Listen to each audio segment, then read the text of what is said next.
Il contratto di Milan Skriniar in scadenza e tutte le ultime sul possibile rinnovo con l'Inter. Occhio al sorpassone di Francesco Cerbi che punta alla seconda presenza consecutiva da titolare nella trasferta di Udine in programma questa domenica alle 12:30, primo lunch match della stagione per l'Inter, ma non solo. Novità sul tema stadio, novità sulla terza maglia ufficiale dell'Inter, stagione 22-23 e attenzione perché è stata posticipata anche la messa in vendita della seconda divisa e poi il tema più caldo che riguarda la cessione societaria, possibili compratori, Zhang che da qualche giorno ha affidato un mandato di vendita nelle mani di Goldman Sachs, come abbiamo raccontato, e vedremo nuovi sviluppi all'interno di questo nuovo contenuto. Prima di iniziare, amiche e amici di Passione Inter, vi do il benvenuto, nuovo appuntamento, nuovo contenuto per voi. Parliamo di attualità, le top news Inter del momento in questo nuovo episodio di Passione Inter. Prima di iniziare però vi ricordo che saremo pomeriggio in diretta qui su YouTube dalle 19:30, per cui ci potrete seguire nell'appuntamento quotidiano per approfondire quelle notizie che andiamo a vedere in questo contenuto. In ogni caso, per chi ci segue in podcast, la puntata di questo pomeriggio, come sempre, verrà caricata anche per i nostri utenti in podcast. Iniziamo però parlando di Milan Skriniar e il suo rinnovo di contratto, perché era stata nella conferenza stampa di vigilia Viktoria Plzen Inter quella dichiarazione non tanto polemica, però che aveva sollevato qualche dubbio da parte di Milan Skriniar sul rinnovo di contratto. La settimana precedente, infatti, Marotta aveva parlato con ottimismo del rinnovo di Skriniar. Skriniar gli ha sostanzialmente risposto pochi giorni fa, lo scorso lunedì, dicendo che in realtà non ci sono stati sviluppi sul rinnovo di contratto e nel momento in cui vi saranno novità sarà lui a parlarne e non altri. Dunque riferimento forse velato nei confronti di Beppe Marotta. Il giocatore, come sappiamo, va in scadenza il prossimo 30 giugno 2023. Secondo le ultime informazioni raccolte da Passione Inter, dalla nostra redazione, già nelle prossime settimane, nelle prossime 2 nello specifico, durante la sosta per le nazionali, potrebbe esserci un primissimo colloquio tra le parti, altrimenti potrebbe slittare poi per i giorni successivi alla sosta per le nazionali, quando i calciatori rientreranno ad Appiano Gentile per affrontare una seconda fase molto intensa di partite che li porterà sino poi alla sosta di metà novembre per lasciare spazio ai mondiali di Qatar 2022. Per quanto riguarda i dettagli, tra le informazioni che sono state raccolte dalla nostra redazione è stato confermato che un principio d'accordo era stato raggiunto tra Skriniar e l'Inter lo scorso giugno sulla base di 5,5 milioni di euro, dunque già un aumento cospicuo rispetto all'attuale ingaggio. Attenzione però perché le cose sono cambiate, l'Inter ha cercato per qualche settimana di vendere Milan Skriniar davanti agli assalti del Paris Saint-Germain. Nel momento in cui Inter si è resa conto di non poter più arrivare a Bremer, ma soprattutto quando la Juventus ha strappato Bremer con un assalto in pochi giorni all'Inter, è cambiata la posizione del club nerazzurro su Skriniar, che da lì in avanti è divenuto incedibile. Per questo motivo sono state stoppate tutte le offensive a suon di milioni da parte del Paris Saint-Germain. Skriniar ritenuto incedibile dal club, però allo stesso tempo è cambiato qualcosa anche nella volontà del calciatore. Il Paris Saint-Germain avrebbe offerto una base di 7,7 milioni di euro fissa più bonus per arrivare sui 9 milioni di euro, anche avvicinando i 10 milioni di euro, per cui ovviamente Skriniar non può più accontentarsi, anche perché lui ha fatto dei sacrifici economici per rimanere all'Inter, per cui la richiesta aumenta di 1 milione circa, da 5,5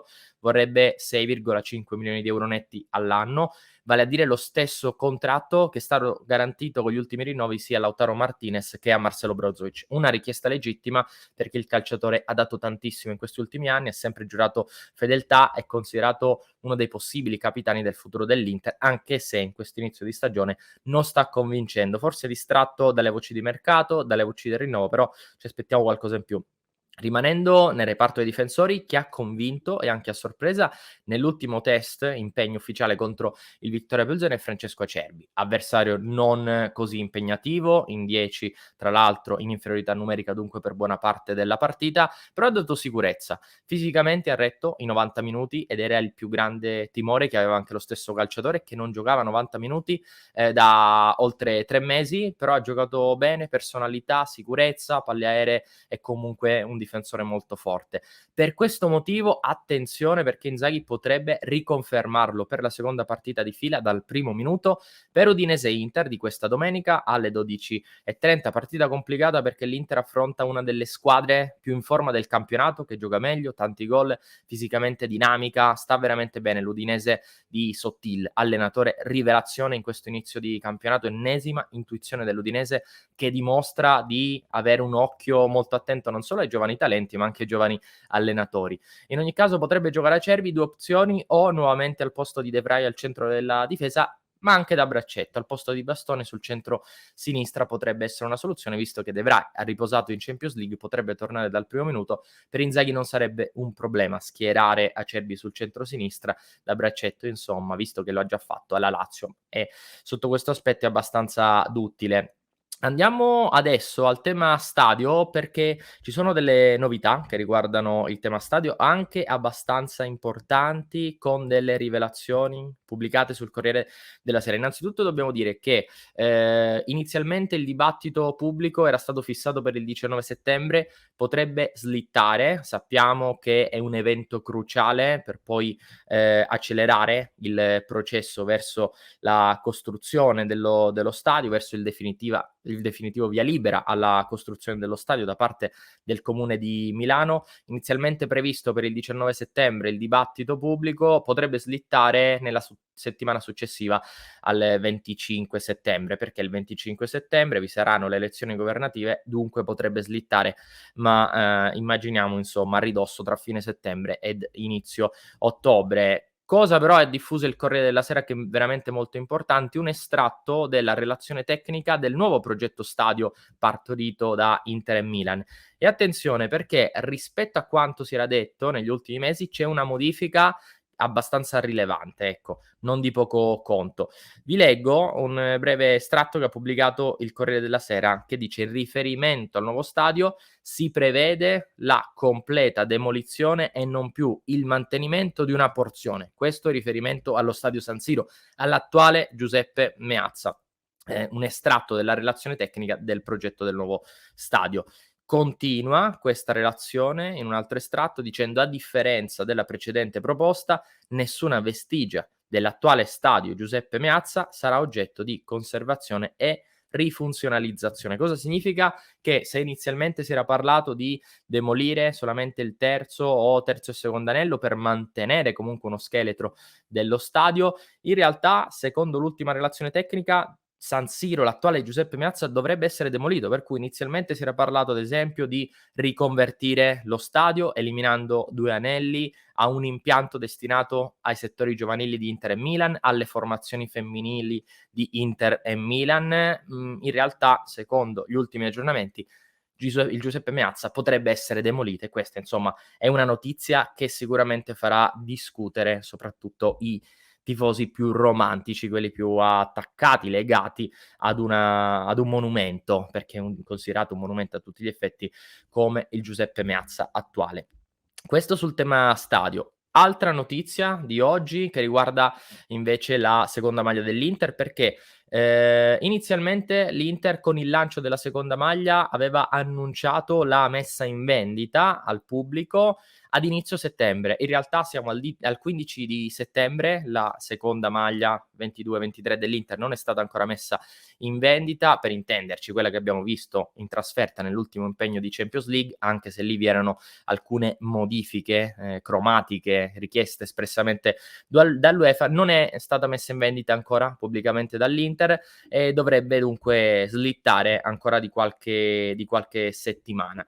Insomma, vi terremo comunque aggiornati. Per metà ottobre invece è prevista l'uscita della terza maglia, la terza divisa della stagione 2022-2023, per cui nel giro di un mese dovrebbe essere rilasciata anche la terza divisa da parte dell'Inter, insomma grande curiosità, visto che insomma l'Inter in genere si lascia andare ad una grandissima fantasia. L'Inter è Nike quando si parla di terze maglie.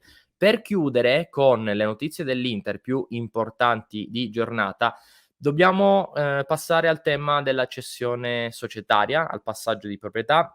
Settimana scorsa era uscita una notizia bomba lanciata da Fabrizio Biasin, il quale aveva appunto rivelato che Zhang aveva dato un mandato, aveva affidato un mandato nelle mani di Goldman Sachs alla ricerca di nuovi compratori per l'Inter. Una notizia abbastanza sicuramente molto affidabile e che rispetto agli ultimi avvenimenti, alle ultime dichiarazioni, trova anche delle conferme. Andiamo a leggere ad esempio l'estratto di una delle ultime interviste concesse dall'amministratore delegato dell'Inter, Beppe Marotta, a ridosso del match contro il Viktoria Plzen. Gli era stato chiesto appunto di commentare le voci sul possibile passaggio di proprietà e questa è stata la risposta di Beppe Marotta.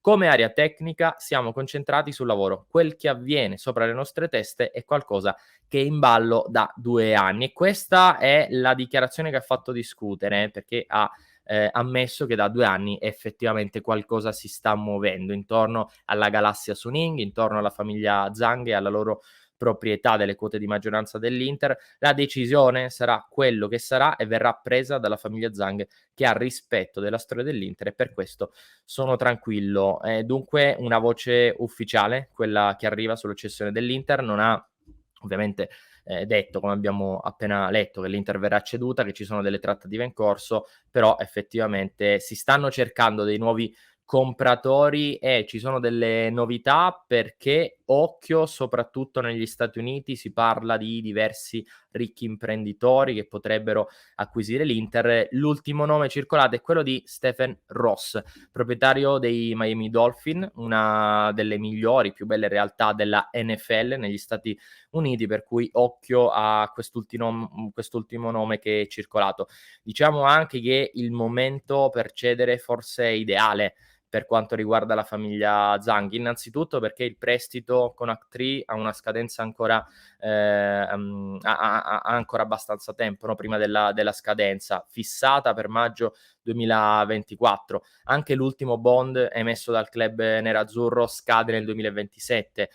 Mettiamoci dentro il tema stadio, che sta per subire un'accelerata importante. Dovesse ottenere il via libera nel corso dei prossimi giorni, ovviamente anche il valore del club potrebbe andrebbe ad aumentare, attraendo appunto possibili compratori come abbiamo appena detto, come Steven Ross ad esempio. Per cui il mondo Inter diverrebbe ancor più attrattivo con un nuovo stadio in costruzione. Sul tema stadio va detto anche che i 2 club hanno confermato che vi sarà un investimento da 1,2 miliardi circa, e che i lavori potrebbero iniziare nel gennaio 2024. Si prevede una durata totale di 80 mesi, però per il completamento di tutte le opere, inaugurazione dello stadio, secondo le nuove previsioni di Inter e Milan, nel luglio 2030, per cui tempi più lunghi rispetto alle previsioni che venivano fatte ad esempio 2 anni fa, quando si parlava di inaugurazione già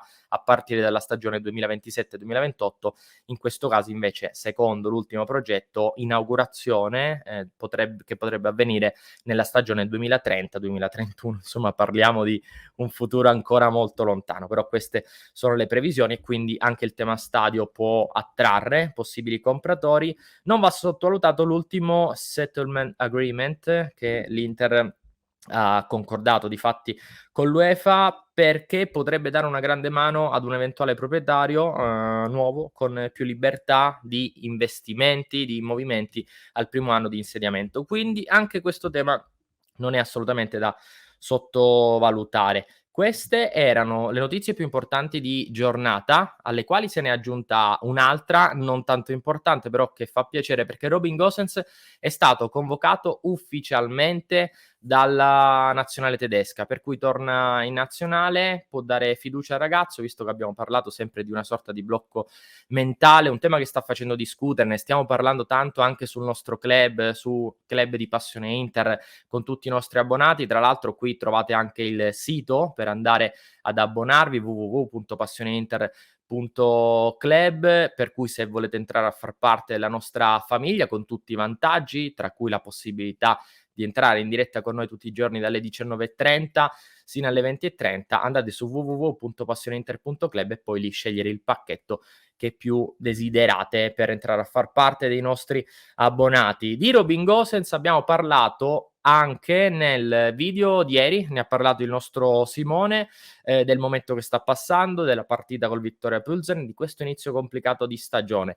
Insomma, per chi ci segue in podcast vi lascio il contenuto in descrizione, per chi invece ci sta guardando su YouTube vi lascio proprio qui il link per recuperarlo e noi ci rivediamo questo pomeriggio in diretta alle 19:30. Ciao!